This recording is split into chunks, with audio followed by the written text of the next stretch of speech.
তার সাক্ষাৎকার দিয়েছে। সেইখানে তিনি আগামীর বাংলাদেশ কেমন হবে, আমাদের যুব সমাজের জন্য আমরা কি করব, নারীদের জন্য কি করব, শিক্ষা, স্বাস্থ্য, কোথায় আমরা কি করব, কি পরিকল্পনা নিয়ে আমরা আগাচ্ছি, তার একটা আভাস উনি আমাদেরকে দিয়েছেন। ইনশাআল্লাহ যদি আপনাদের ভোটে আমরা সরকার গঠন করতে পারি, ইনশাআল্লাহ সেই কর্ম পরিকল্পনাগুলো আমরা বাস্তবায়ন করব। আপনারাই আমাদের শক্তি। বাংলাদেশের বাইরে আমাদের আর কোথাও কোনো জায়গা নাই। আপনারা আমাদের সঙ্গে আছেন তো? দেশনেত্রী বেগম খালেদা জিয়ার সঙ্গে আছেন তো? জনাব তারেক রহমানের সঙ্গে আছেন তো? রুমিন ফারানার সঙ্গে আছেন তো? ইনশাআল্লাহ এমপি নির্বাচিত হয়, কি চান আপনারা বলেন?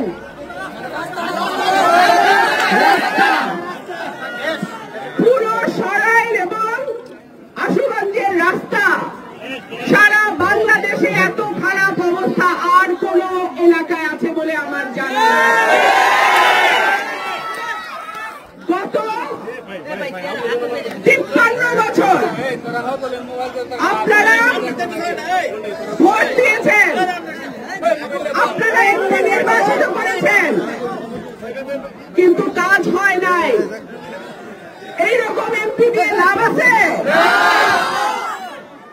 আমি ওয়াদা করছি, যদি আপনাদের ভোটে আল্লাহ আমাকে এমপি নির্বাচিত করে এবং ইনশাআল্লাহ যদি আপনাদের ভোটে বিএনপি রাষ্ট্র ক্ষমতায় যায়, সরাইল আশুগঞ্জকে আমি মডেল উপজেলা হিসেবে, ব্রাহ্মণবাড়িয়ার গ্যাস সারা বাংলাদেশে যায়, কলকারখানা চলে, আমাদের চুলায় আগুন জ্বলে, ব্রাহ্মণবাড়িয়ার মানুষ গ্যাস পায় না।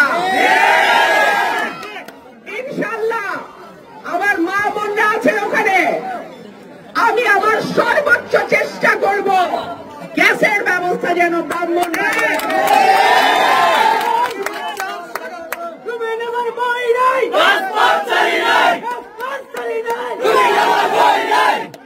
আমাদের লাঠি খেলা, মোরগ লড়াই, জারি সারিগার, আমাদের যে ঐতিহ্যগুলো আছে, উন্নয়নের পাশাপাশি ইনশাআল্লাহ আমাদের যে ঐতিহ্যগুলো আছে সেগুলোকেও আমাদের সংরক্ষণ করতে হবে। আমরা জনগণের ভোটে রাষ্ট্র ক্ষমতায় গেলে আমাদের যে কর্ম পরিকল্পনা আমরা নিয়েছি, তাতে ঘরে ঘরে অন্তত বেকারের সংখ্যা যাতে কমে আসে সেই মতো আমরা ব্যবস্থা নেব।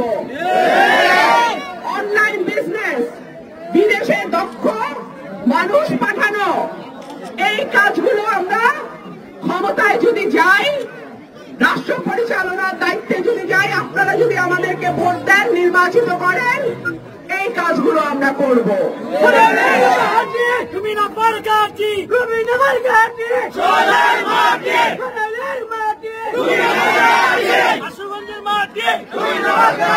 কালীগঞ্জের মাটি,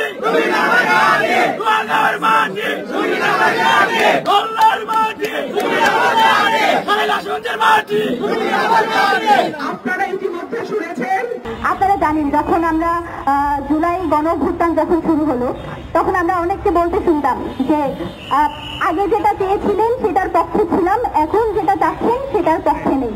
কিন্তু আমি নিজে যে তখন ক্লাস 10 সদ্য পাস করে, এসএসসি পাস করে মাত্র ইন্টার ফার্স্ট ইয়ারে পড়তাম, একেবারে অ্যাপলিটিক্যাল জেনজি, আমরা যখন দেখি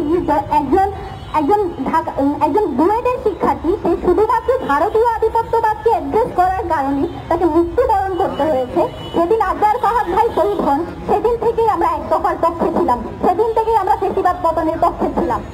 আপনারা দেখেছেন কিভাবে শহীদ আবরার ফাহাদ ভাইকে সারা রাত ভর নির্যাতন করে হত্যা করা হয়। আপনারা দেখুন যে জেনারেশন, যে মেধাবী শিক্ষার্থীরা ভারতীয় আধিপত্যবাদের বিরুদ্ধে একটুখানি চিৎকার হতো কিংবা একটুখানি ভোকাল হতো, তাদের উপর কি ধরনের নির্যাতন নেমে আসতো। আপনারা দেখেছেন বিগত 16 বছর ধরে আমরা যখন বলি যে আমরা আওয়ামী লীগের পতন ঘটিয়েছি, আমরা শুধুমাত্র জুলাই গণঅভ্যুত্থানকে আওয়ামী লীগের পতন ঘটাইনি, বরং এই বাংলাদেশে যে ভারতীয় আধিপত্যবাদ ছিল সেটাকেও চ্যালেঞ্জ করে আমরা সেটাকেও হটানোর একটা ধাপ শুরু করেছি।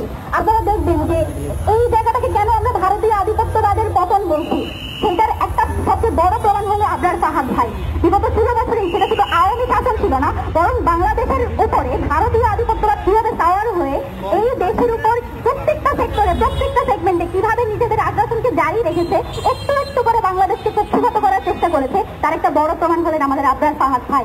কারণ আমরা দেখেছি যে আমাদের পাঠ্য বই থেকে শুরু করে, আমাদের সাংস্কৃতিক অঙ্গন থেকে শুরু করে প্রত্যেকটা বয়ানে, প্রত্যেকটা কালচারে, আর্টে, প্রত্যেকটা সাহিত্যকর্মী একটু একটু করে ভারতীয় আধিপত্যবাদকে ঢুকানো হয়েছে। আমাদেরকে সারা জীবন শেখানো হয়েছে।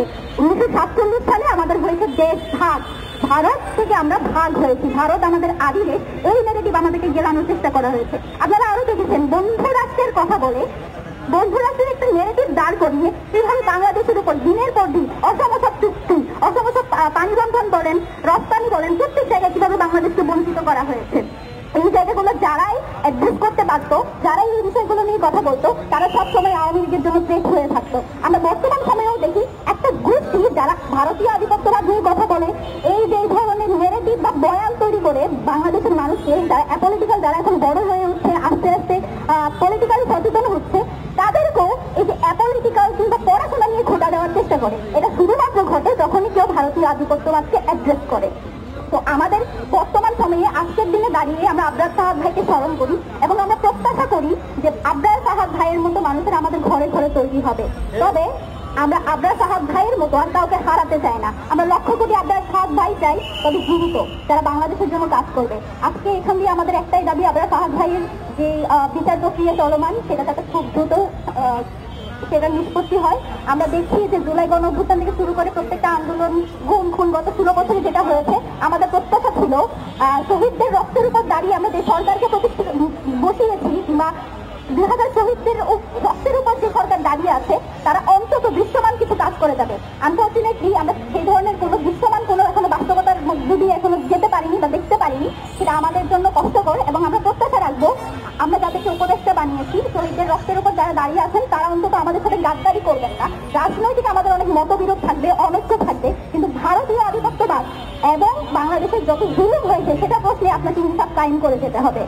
এবং এই প্রত্যাশা রাখছি যে আমাদের বর্তমান সরকার এ ব্যাপারে সুষ্ঠু সুরাহা করবেন এবং ঘরে ঘরে আমাদের আবরার ফাহাদ ভাই তৈরি হবে। সবাইকে ধন্যবাদ।